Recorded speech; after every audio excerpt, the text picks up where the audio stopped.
Why does it seem that we can't classify AR-style firearms into three easy buckets: AR-15, AR-10, AR-9? And actually, what does AR-style actually mean? Does it apply to 9mm PCCs, Aero EPCs, LR308s, DPMS, or anything else that we call our AR-15s, 10s, and 9s these days? Let's talk Armalite naming convention craze.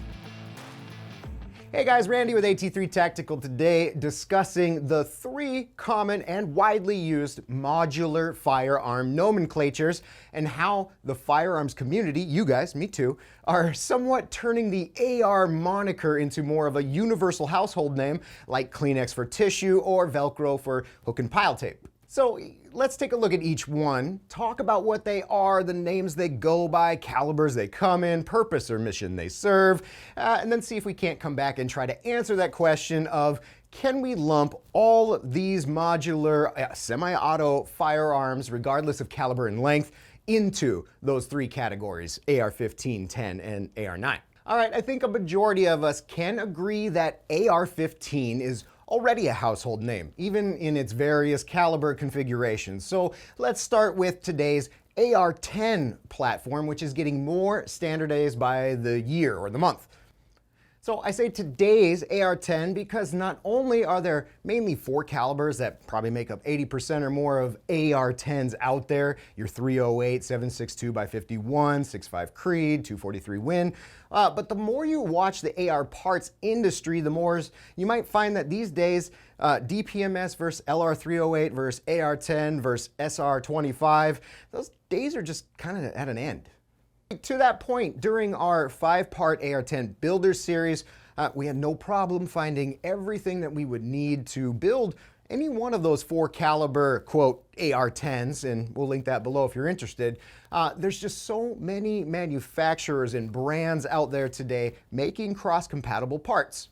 However, finding compatible parts for off-the-shelf big-name AR-10s might be more of a challenge, since several of those big names in the firearms industry just seem to like making things proprietary to their brand.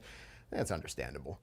As for the use case for your semi-auto AR-10s, like we said in that AR-10 series, when you boil it down, there's really 4 main missions that folks go and buy the big boy. Hunting, long-range precision, running and gunning heavy style, and of course your fun range toy. But here again, we run into that component of modularity. It's something that you'll hear probably a lot today, but just like our beloved AR-15 and the ability for us to change it into so many other calibers, lengths, and mission sets, the modularity of today's AR-10 is more and more allowing us to mix and match in a similar fashion with just using one AR-10 lower. All right, guys, now let's take a look at the most universal or modular of them all, our AR-15. Pretty sure most would agree at its core, the nomenclature AR-15, it refers to our classic 5.56, 223, synonymous with our US military and today's big, scary gun legislation. Guys, there's a reason that so many of us call AR-15s adult Legos, because there's nearly endless amount of parts and colors to swap and mix and match.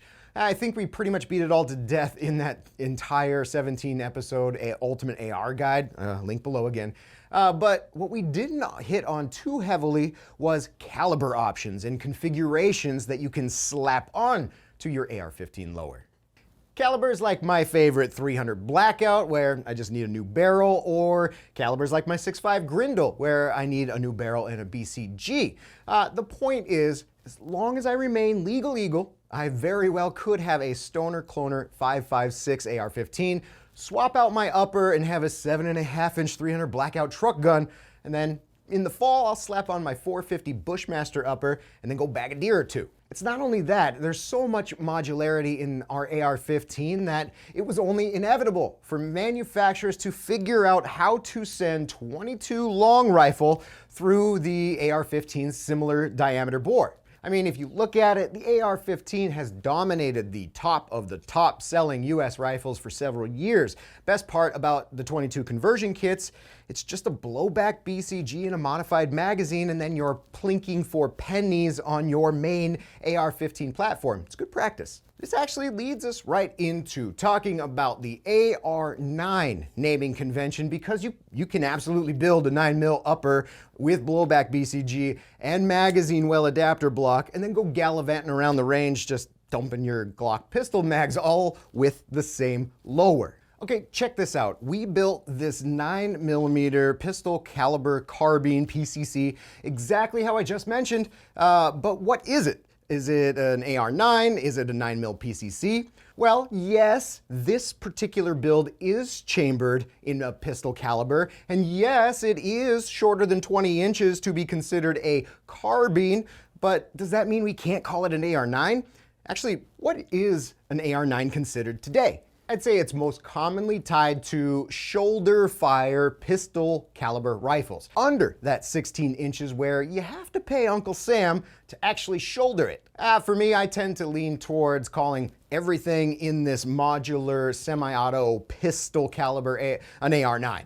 But I don't think anyone at the range is going to judge you either way. So circling back to where we started, what does AR-style firearms actually mean? And would we be able to fully adopt the Armalite AR naming convention to cover all, quote, AR-15s, AR-10s, and AR-9s? I'd actually say that we are already in the midst of seeing AR-10 become a household name. Granted, that trademark is still live and active, but today, it's hard to not find parts labeled for AR-10, and it's just getting easier to find cross-compatible parts. You know, I actually wouldn't be surprised to see a complete AR-9 section on the AT3 Tactical site in the future. We're already seeing 9mm lowers from Palmetto or Aero Precision's 9mm EPC lower. They just don't call them AR-9s. You know, I just hope that one day those AR-9 lowers, we have the ability to swap out calibers like our AR-15s. It's only a matter of time till we're slinging 9mm 40 and 45 downrange from a shoulder-fired platform.